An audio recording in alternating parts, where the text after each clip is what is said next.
Ce livre vous est offert. Restez bien jusqu'à la fin pour savoir comment l'obtenir en toute légalité. Par une nuit glaciale de novembre 1619, dans une modeste pièce chauffée par un poêle en fonte, un jeune homme de 23 ans reste figé, les yeux brillants d'une intensité troublante.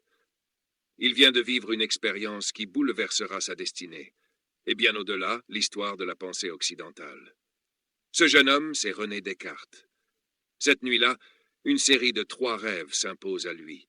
Il y perçoit un message quasi divin, une révélation, l'idée d'une science universelle capable d'unifier toutes les connaissances humaines, fondée non pas sur la tradition ou l'autorité des anciens, mais sur la raison pure et les mathématiques.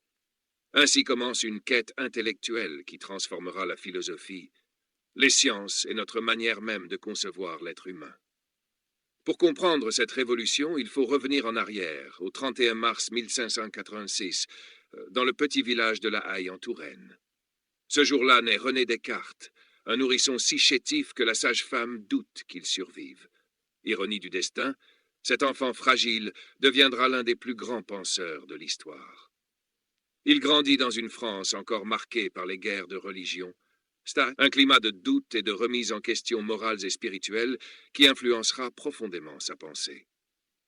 Son père, Joachim Descartes, est conseiller au Parlement de Bretagne. Sa mère, Jeanne Brochard, meurt alors qu'il n'a qu'1 an. Dès l'enfance, René se distingue par sa vivacité intellectuelle et sa curiosité insatiable. Son père le surnomme affectueusement « mon petit philosophe ». Mais sa santé reste précaire. Souvent malade, il est autorisé à rester au lit plus longtemps que les autres enfants. Ce temps de solitude et de réflexion deviendra pour lui une véritable méthode de travail. À 10 ans, il entre au collège jésuite de la Flèche, l'un des établissements les plus prestigieux du royaume. Il y découvre un monde rigoureux où l'on enseigne le latin, le grec, la logique, les mathématiques et la métaphysique, selon les méthodes scolastiques alors dominantes. Les maîtres y vénèrent les textes d'Aristote comme des vérités immuables. Mais Descartes sent un malaise croissant. Comment être sûr de la validité de ces savoirs transmis depuis des siècles? Une idée germe en lui.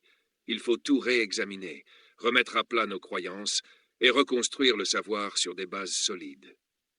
Une fois ses études achevées, il aurait pu suivre la voie de son père et embrasser une carrière juridique.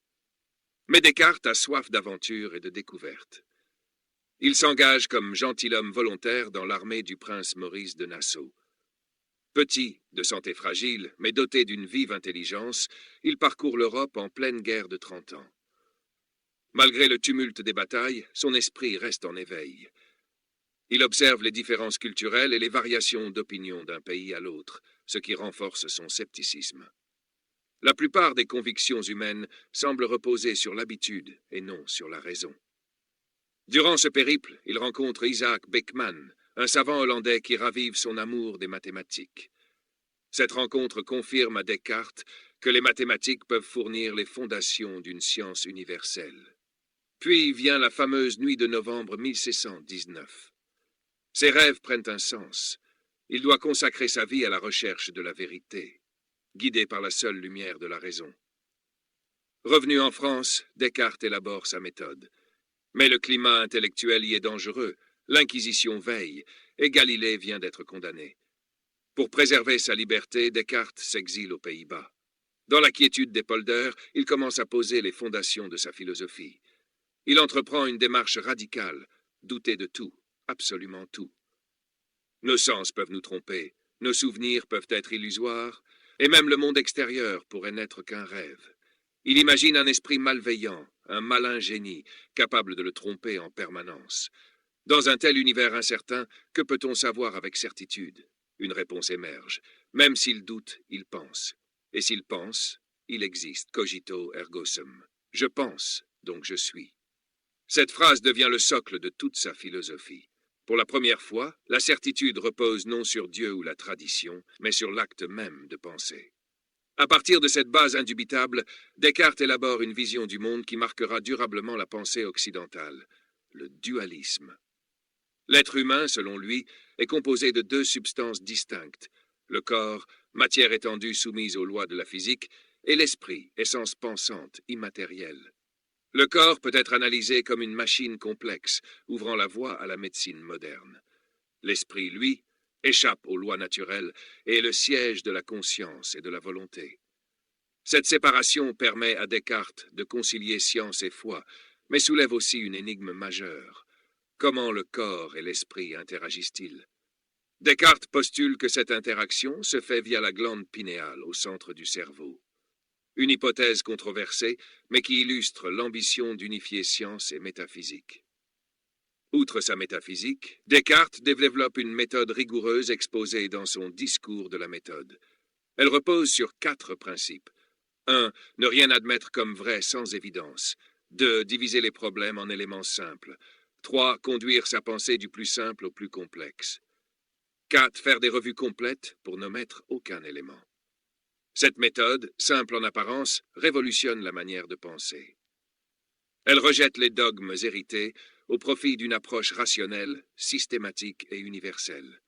Elle influencera durablement la philosophie, les sciences et notre façon moderne de résoudre les problèmes. L'influence de Descartes est immense. En philosophie, il inaugure l'ère moderne en plaçant la raison au cœur de la connaissance. En science, il prépare le terrain pour Newton en concevant le monde comme un mécanisme régi par des lois mathématiques. En mathématiques, il invente la géométrie analytique, unifiant l'algèbre et la géométrie grâce aux coordonnées cartésiennes, encore utilisées aujourd'hui. Même dans la vie quotidienne, son héritage perdure. Penser de manière cartésienne, c'est raisonner avec clarté, méthode et logique. Cette approche est omniprésente, du management à l'intelligence artificielle. En 1649, la reine Christine de Suède, fascinée par sa pensée, l'invite à sa cour. Descartes hésite, conscient des risques pour sa santé dans le climat rude de Stockholm. Il accepte pourtant. Il meurt quelques mois plus tard, le 11 février 1650, d'une pneumonie. Une mort lointaine et symbolique pour un homme dont la pensée a franchi toutes les frontières. Ses théories, toutefois, ne sont pas exemptes de critiques. Son dualisme est remis en cause par les neurosciences modernes, qui montrent l'imbrication du corps et de l'esprit. Sa vision mécaniste du monde est nuancée par la physique quantique et les sciences de la complexité. Des penseurs comme Merleau-Ponty soulignent l'importance de notre corps vécu, en opposition avec l'intellectualisme cartésien. Mais malgré les critiques, l'héritage de Descartes reste vital. Sa méthode du doute, sa quête de certitude, son exigence de clarté sont des antidotes puissants face à la confusion du monde moderne. À l'ère des fausses informations et des certitudes hâtives, Descartes nous rappelle qu'il faut penser par soi-même, remettre en question et chercher les preuves. Aujourd'hui encore, ces questions demeurent brûlantes d'actualité. Qu'est-ce que la conscience? Une machine peut-elle penser? Quelle est la nature de notre esprit? Si nous avons peut-être renoncé à l'idée de vérité absolue, l'exigence de rigueur et de lucidité reste, elle, plus essentielle que jamais. Plus de 3 siècles après sa mort, Descartes nous parle toujours. Il nous incite à douter, à questionner, à chercher la vérité par nous-mêmes. Il nous rappelle que penser, ce n'est pas fuir le monde, mais y faire face avec courage et intelligence.